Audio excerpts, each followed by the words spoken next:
Warning! The opinions on this podcast are of the hosts and guests only, and may contain childish humor. Listen at your own discretion.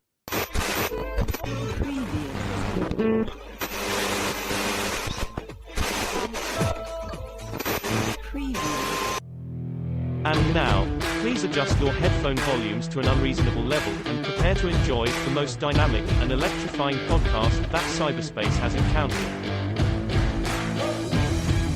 Hello, everyone. This is episode 57 of Sports Bliss with Rob and Chris.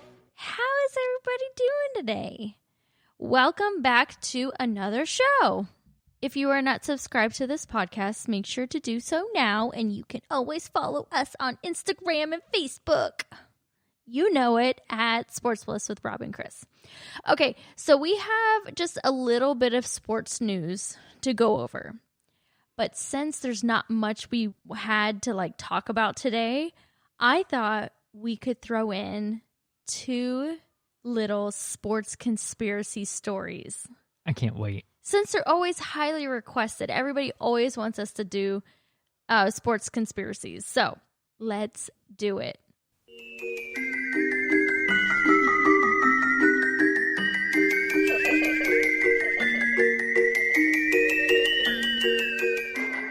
I love that music so much. It's so eerie, but so good.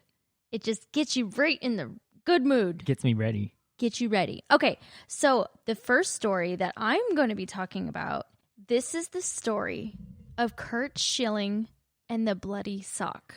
Oh, I can't wait to hear this. I don't know this one. You don't know this one? No. Okay, it's good. Okay, here's the theory. Pitching against the Yankees in Game 6 of the 2004 ALCS, Red Sox starter Curt Schilling put ketchup or red paint on the sock, covering his injured ankle to give him an excuse if he pitched poorly, or make himself a hero if he did well. This is crazy. Are you serious with Yeah, this? I swear. Okay. It has come out. Schilling so loved attention and sought to self-mythologize himself at every turn. Perhaps the theory isn't so absurd. It gained more traction in 2007 when veteran broadcaster Gary Thorne said Boston catcher Doug Mirabelli had admitted that Schilling's sock didn't have blood on it before backing away from the claim. Oh, so someone said, that wasn't blood. And then they're like, oh, no. Yeah. But why would you do that? So weird. Right? It's kind of weird, right? So he basically wanted to make it look like he was injured, so that way if he had a bad game, he had an excuse. Or if they did really well, they would have been like, oh my gosh, he did so well with this ankle injury. Right. It makes him a legend. It makes him a legend. But on the ankle, can people really see that? Well, okay, I don't play baseball. Wouldn't you put it near somewhere where you're going to see it? No, because they use a lot of torque in that when they throw, so their legs are really involved. So if you have an ankle injury, that can affect the way you pitch, I think. But I wonder how much blood or ketchup allegedly was on his sock. How much of the stain was on his sock? Let's just say that. No, but then I think about it, right? What bleeding injury would cause a problem with you walking on your ankle? So you have a cut on your ankle? It would just be like a superficial laceration. Yeah. Probably it could even be from your cleat. Yeah. I don't know if you've ever wore cleats before, but I used to nick my ankle sometimes with the cleats. That could happen. Well, Jordan talked about how there were a couple of times in his career where his sock was all bloody after the game because of the shoes. When he was a rookie, it happened. And then he wore the same shoes that he wore as a rookie against the Knicks. Okay. In one of his final years. And, shoe technology had improved a lot in that time, right? Sure. But he wanted to wear those shoes to make a point. And that, I'm still this person. I'm going old school. You better remember who I am, right? I'm going to take it old school on there. And he said he couldn't wait to get his shoes off because his feet hurt so bad they were bloody. Because, when you play basketball at that type of level, your feet slide around in your shoes. Well, yeah, probably blisters. You're probably ripping skin open or whatever. Yeah.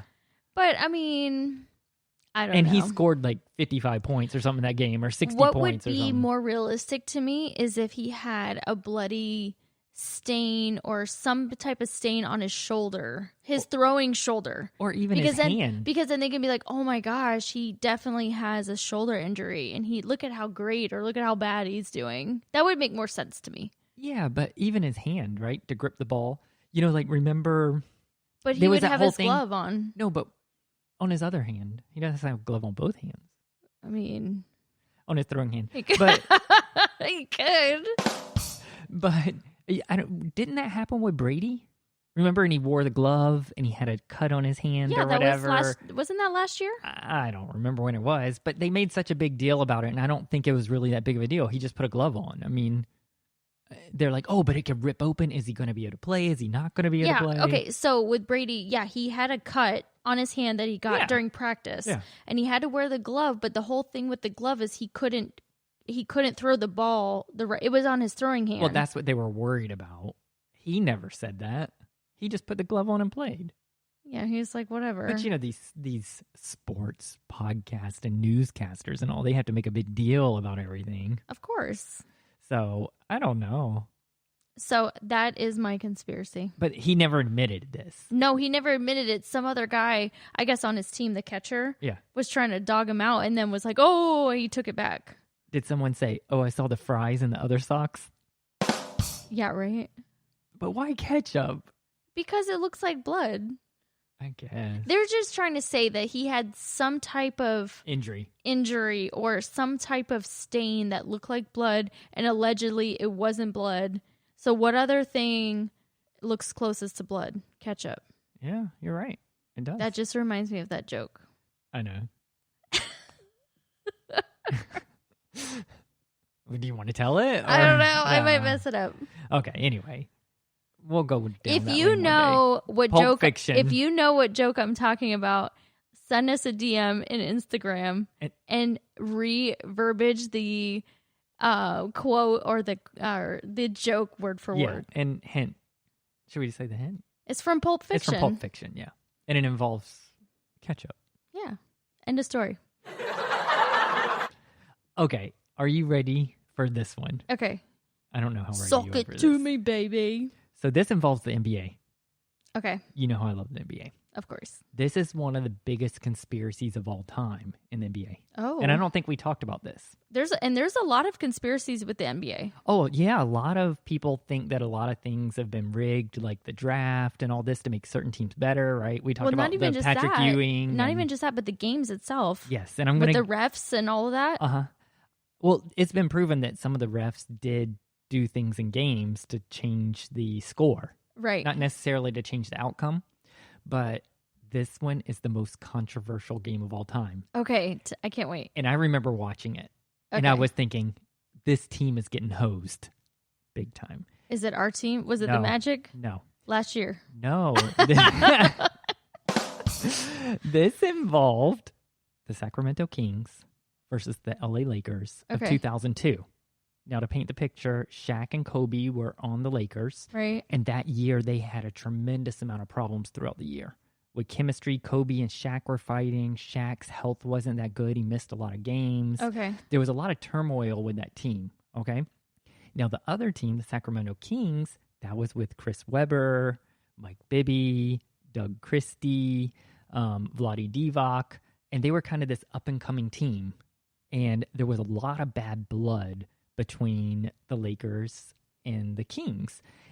So much so that Shaq would come out in the interviews and all, and he'd be like, I'm not afraid of the Sacramento Queens. Oh. Yeah, I mean, they like called each other out. They were them. dogging each other, and like it was brutal because the Lakers had put the Kings out, I think, the 2 previous years out of the playoffs. Okay. And they were starting to gain momentum and get better and better. The Sacramento Kings went 61-21 that year. They were one of the best teams in the league. Okay. Let's fast forward a little bit. The first 3 games, or the first 5 games, the series is 3-2 Sacramento. Okay. And they're playing game 6 in Sacramento. Oh my gosh. Okay. So the Kings can close it out and go to the NBA Finals. Oh my gosh, this is getting crazy. All right. So the story goes that they're playing this game, Okay. all right, and the Lakers are behind going in the fourth quarter. No. Yeah. So it's Like- looking like they're going to lose the game. Yeah, like the Kings are rocking. They've got it going The and all Queens. this. Yeah, the Queens. And so here's some of the evidence, though. Like, how far behind were they? Like, do you remember the score? I don't remember the score. I was trying to look up the box score so I could see, but I remember they were behind. And we'll fast forward to the last 3 minutes of the game, and I'll give you some details. Okay. Okay. So in this game, the Lakers shot 40 free throws What? to Sacramento's 25. Wow. Okay, that was for the whole game. But wait, it gets better. Okay. In the fourth quarter, the Lakers shot 27 free throws. So basically, the refs were trying to block. Yeah. They were trying to block their win. So that equals more than a free throw every 2 minutes. That is insane. Oh, I'm sorry. 2 free throws every minute. 2 free throws every minute, right? Yeah. Okay. The controversy comes in that they think David Stern called in the game, the referees, Okay. and said, you need to fix this game. The Lakers need to win. Because we don't need a Sacramento Kings Nets final. We need a Lakers final with the Nets Wow. because of ratings. Right. And for more evidence of this, David Stern was asked that year, what would be your dream NBA finals? And he goes, Lakers versus Lakers. Like, it's kind of a joke, but like, there's some mystique about the Lakers. They always draw ratings, so they want them in the finals, right? Right. I mean, it's the biggest market in the NBA. Right. Maybe besides New York. But if you had New Jersey and LA, that whole New York, New Jersey area versus Sacramento in New Jersey, the ratings are going to be very different. Okay? So they shot 27 free throws in the fourth quarter. Let's get into some of the details. So Scott Pollard, the backup center, he fouled out in 11 minutes. He only played 11 minutes in the whole game. What? Yeah, and there were a lot of like little fouls, they thought, right? Okay. Like overlooked fouls, like that were. No, like that he didn't really foul them. That they called it fouls. You know? Yeah. Okay, Yeah. you get what That's I'm saying? what I mean. Yeah. Like ticky-tack fouls. Vlade Divac fouled out. He's their starting center. He fouled out with a couple of minutes left in the game on a very controversial play. Oh, okay. And I just watched it. It was basically, I think it was Kobe. He was going down, and he fell on the ground, and he was sliding with the ball, and Divac reached down. The ball was coming loose, and Divac reached down to grab the ball, and they called a foul on him. Why? And he was just standing there. How is that a foul? It wasn't a foul. That's the point. And so Kobe ends up shooting free throws for that. Okay? Chris Webber, they had him with 5 fouls through most of the game. Oh my gosh. So he couldn't even play that crazy. With 3 minutes left, this is where it really started getting interesting. 3 minutes left in the game, Chris Webber has the ball. And you know how dominant he was as a power forward. He was great. So he's been covered, and he does this little turnaround jump hook over Robert Horry, and Robert Horry totally flops. No. Flops, and they call a foul on Chris Webber. I think that of course. that was his 4th foul, I think. So the basket doesn't count that he made, and the Lakers get to shoot. They have to go on defense. Then they call a foul at the other end on someone. That's when Vlade Divac fouled out. So Yeah. they got rid of Divac at 3 minutes, right? Then Horry shoots the free throws. So instead of the Kings being up by 5, now they're tied. Okay, because of that. Oh my gosh. All right. I can already see. I already know where this is going. Bill Walton said on that little hook shot in the clip, Bill Walton goes, that's the worst call I've ever seen. Terrible call. And Bill Walton, he loved the Lakers. Yeah. Okay. Then Divac fouled out. Then Webber comes down and he does another like little jump hook, which he was known for. Okay. That was like his go-to almost. He airballed it. And he looks over at the ref. And if you look back at the play, he was hit on the arm. And the ball was like 3 feet short of the goal. It wasn't like he barely missed the shot. It was like obvious his arm got hit. They did not call a foul. Are you serious? Yeah, I'm serious. Then they go down and Kobe goes to drive baseline, and Chris Webber totally like packs his shot. Like his hand is totally on top of the ball to block his shot. Right. Nowhere near. His body's nowhere near. Nothing. Foul. Foul on Chris Webber. Kobe goes to the line. And they end up winning the game because of that. That was the game. That is crazy. The last play of the game, basically, they're throwing the ball into Lakers. Now, the Kings are behind. I think they're behind at this point, or they're tied, or they were down by 1, I think. So Mike Bibby's covering Kobe. Kobe elbows him right in the face.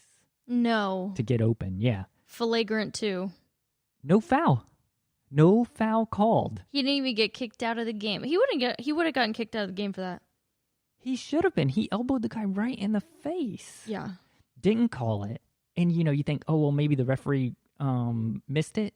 The camera shot was right behind the referee. The ref saw it. It was right in line. The referee's head was staring right at it. I don't understand when the refs always say, oh, I didn't see it. I know that there's a lot going on, but there's 3 refs out there and they're all watching different angles. And they're all surrounding it. So how can you miss it? That's your job. You got one job. One job, and mess that up. You can't even do that. Mess that up. This is the kind of other controversial fact about it. Okay. Tim Donaghy, he's a famous ref for the NBA. And he was one of the ones in that betting scandal where he was paid off and all this sort of stuff. Right. He said he knows. He said the other referees told him they were told to fix the game. No. By the NBA. But he's not that credible. So that's the reason people haven't said they haven't said this is proof, because he's kind of lied to get himself out of trouble and stuff before. And I'm having deja vu. But I remember watching this game live. And I was like, there's no way the Kings are going to lose this game. I was like, this is awesome. I liked the Kings then, actually. I was watching. And You're like, this I is a hated Shaq, blowout. of course, because he left the Magic. Right. And I was like, yeah, finally someone's going to knock the Lakers off. Nope. And no. I was like, this is totally fixed. So that reminds me, last year with March Madness, when UCF played Duke. That was fixed, too. Fixed. Totally fixed. And you don't even like UCF. No, but I felt really bad for the guys. They were all crying and stuff. I mean, I would be too. And they still had a chance to win. Yeah. They still had a chance to win, but, it happens. It happens. So what do you think about that one? That's crazy. I'm not surprised, though. I believe that one. I believe it 100%. I believe it. Yeah. We've seen multiple games. Like, for instance, whenever the Magic plays somebody big, and they're, doing really well, the refs always, all the fouls are on us. Oh, yeah. They hate the Magic. When we played Toronto, every play, the Toronto players were going over the referees complaining. Not to say it was fixed, but they were definitely influenced by them. Yeah. And as soon as we started complaining, we were getting technicals. Yeah. I think that was the game. Was that the game our coach got thrown out? I think so. He got so mad. He got so mad. But, So. Okay. Let's switch gears. Yeah. You want to hear about some news? These are all football players. Remember how we were talking about how all these football players are doing these crazy things and this sort of stuff? Okay. Getting arrested because and of all? the quarantine and stuff. Okay. So who else has got arrested now? So 4 NFL football players got arrested in a 24-hour span. No. Very recently, yeah. All on different teams. Oh, yeah. They're all on different teams. Yeah. Wouldn't that be crazy if they were all on the same team? 2 of them were involved in the same thing. And that's the one I'm going to say for last. But we'll talk first. And there wasn't very much information about this. It's this Washington wide receiver. He was arrested because there were gunshots fired. And I don't know. He was in the area. There's no details about it. So allegedly he was doing something, but he got arrested. I saw a 5th one, actually, about a guy who got sent to he basically got Baker acted. Okay. Because something about stimulus checks or something. He was threatening public officials and was going to throw a chair at them and stuff. This happened in Indiana somewhere. I don't even remember who the guy was. Oh, but my gosh. that was really weird too. So that was a 5th one. And that was a football player. Oh, yeah. So Ed. How are they getting stimulus checks? I don't know. I have no idea. That don't sound right to me. He probably wasn't supposed to get one. That's probably what they were telling the guy. Dude, you make too much money. Sorry. You ain't getting it. Sorry. But what about my kid's check? No, I don't know. But I don't know. What about my baby mama? That was wrong. That was. Oh, that was on. over the line, okay? Right. That was over the line. Okay, so Ed Oliver, he was this guy, and I followed him in college. He played at University of Houston, and he was this dominant defensive lineman, and he set out some of the end of the year because he was going to be a top pick. And a lot of people gave him flack about that, but, whatever. So fast forward, he was drafted last year by the Buffalo Bills, And he was the 9th pick overall. He had a very good year for them, had sacks and this sort of stuff. He's a defensive tackle for them. He was really impactful and a starter for them. So apparently, allegedly, I say, he was arrested Saturday night for DWI. Okay. Okay. And unlawfully carrying a weapon. And apparently this was back in Houston. So he was at home at Houston. He was driving in his truck and he had a dune buggy on a trailer on the back. And he was apparently swerving and not staying in his lane and this sort of stuff and driving recklessly. Okay. And so someone called 911 because they saw a driver that, whatever. Obviously he's intoxicated or whatever. So the cop pulls him over and he's sitting there with a beer between his legs, open. He's like, sir, I was trying to open my beer. Yeah, I was swerving because I couldn't get this damn bottle open. But I dropped my bottle opener in the passenger side. But anyway, so they took him out of the car, of course, and then the officer put in the report that allegedly he looked like he was more than just drunk.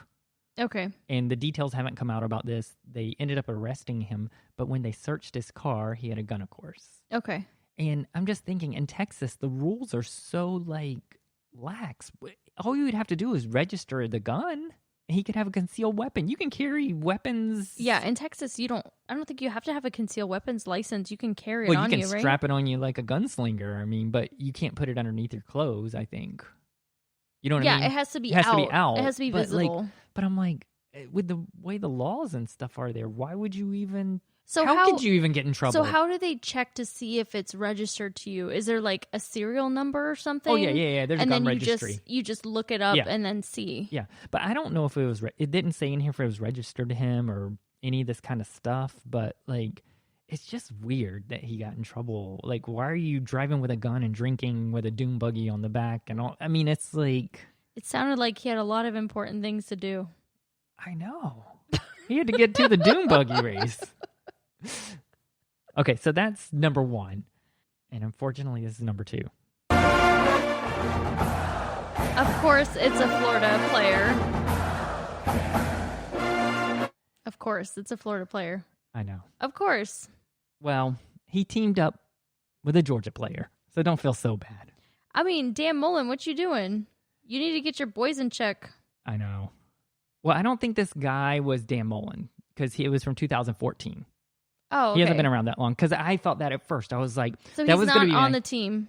No, he's in the NFL now. These are both NFL guys. Oh, okay. now, okay. I was going to say. Yeah, these are both NFL guys now. But initially I was thinking, was he on Mullen's team? And I was like, is this... No, it's probably Crooked Teeth's No, team. it was. But I was thinking, is this Urban Meyer part 2? Oh, Are all the criminals coming back? Oh. Because Mullins was on that staff, you know? They're not coming back. I hope not. Okay, so let me get into the story. So the player for the Gators was Quentin Dunbar. And apparently he was a wide receiver for the Gators and graduated in 2014. Yeah. He went undrafted and he ended up hooking on with the Washington Redskins, I think. And he actually plays defensive back now. He plays cornerback. Okay. He switched. So he's playing a different position. And I guess recently he was just traded to the Seahawks. They traded him to the Seahawks for like a 5th-round pick or something. So he was involved. And then DeAndre Baker, who is a player from the University of Georgia, who he just came into the league also. Okay. I think he's more recently graduated. Yeah. But this is a really weird story. So this is what they're being accused of, allegedly. That they went into a party in Miramar, Florida. Okay. And with guns, and they robbed all the people there for their watches and their money. Why? I don't know. The story is really weird. So I couldn't find many details about it. Like, is it still hush-hush or? This just happened not long ago. Okay. But Dunbar's attorney is coming out and talking about it. And he's saying this guy's totally innocent. That's what he's claiming. And he says, we have 5 witnesses that say that it wasn't him. Okay? It was somebody else. Well, they're saying that it's this DeAndre Baker, but that how does he get associated with it? Apparently these guys aren't even really that good of friends or whatever. Yeah. And this sort of thing. So yeah, why would they be hanging out then? This is the weird thing about it. So how do you get accused of being at a party? Number one. And the police arrest you. They get a warrant for you. So they have to have some type of proof that you were there. They're not just going off of the people there saying, oh, it was this person. Well, I don't know, because now the attorney's saying he has 5 guys that are saying it wasn't him that were at the party, right? So Yeah. the story doesn't make any sense to me. That's the reason I think there's some conspiracy Oh, here. So, I have a thought. Okay, tell me. The Florida guy Yeah. is ratting on him and saying it was him too. Oh, the Georgia guy is saying it's Dunbar? I don't The know. Florida Maybe guy? I have it mixed up. Yeah, so supposedly the Georgia guy was the one with the gun, and Dunbar just helped collect all the stuff, so he was like an accessory to all this. Okay. Yeah. So one thought I had is, are these guys paying these other 5 guys off Could be. Oh, to yeah. say, hey, we'll give you some money if you say we weren't there? A gag order, basically. Yeah, like a payoff. Like, Yeah. Hey, and that wasn't me. You can say whoever it was, whatever you want to say, but that wasn't him. Me on the counter. Wasn't me. But isn't that weird? That's really Because weird. you think from a police standpoint, how would they know to arrest him? Or how would he even be a suspect? Yeah. I don't know. That's really weird. I mean, it's one thing to bring them in for questioning or that. It's another thing to say, we have a warrant for your arrest. Yeah. No, they're out. No, that means that they're out looking for you. Yeah, that means they have some type of proof Yeah, in that their you were mind there. that the DA has looked at and gotten a judge to sign a warrant for the arrest because That's they think they crazy. can convict you. That's crazy. Isn't that really weird? I don't know. So let's just stay tuned with that one. Yeah. Once we get But more. this is a wild weekend for the NFL. Yeah, when we get more details on this story, we will definitely update you guys. Yes, let's lighten things up and switch to some trivia. And I thought I would keep it office themed style. Uh-oh. Are you ready for this one? This is kind of a hard one. Okay. Okay. What's Phyllis's maiden name? Is it A, Vance, B, Lapin, or C, Lanpin? Oh, that's hard because the two choices are very close together. Yeah, so I guess you're going to have to do it eeny meeny. B. Lapin, I guess so. not Lanpin. Yeah, Lapin. Final answer. Yeah. You got it right! Good job. I always That know was a because you hard always one. ask me like 3 times trying to get me to change Are my you mind. sure? Are you sure? Are you sure? Are you Sure. sure? Are you sure? Okay, and let's wrap it up with a would you rather. Would you rather every shirt you ever wear be kind of itchy or only be able to use 1 ply of toilet paper? I think I would have to go with the 1-ply toilet paper. That's basically what we have now. Yeah, because of this coronavirus. I mean, That's all we could find. We got like the lowest of the lowest. It's like that sandpaper stuff. It's okay. So since we're using that, sure, why not? I can't deal with itchy. No, I can't do an itchy shirt, but you can pull more toilet paper off and like fold it and stuff, right? Yeah, Origami it. Yeah, whatever. Yeah. So I think that's the way I would go. Okay, guys, that wraps up today's episode. Thank you so much for listening, and we'll catch you next time. Thank you for listening to Sports Bliss with Rob and Chris. Available on Anchor.fm, Apple Podcast, Spotify, and everywhere else fine podcasts are found. Follow us on Instagram and leave voice comments at 407-494-6420. This has been a Sports Bliss with Rob and Chris production.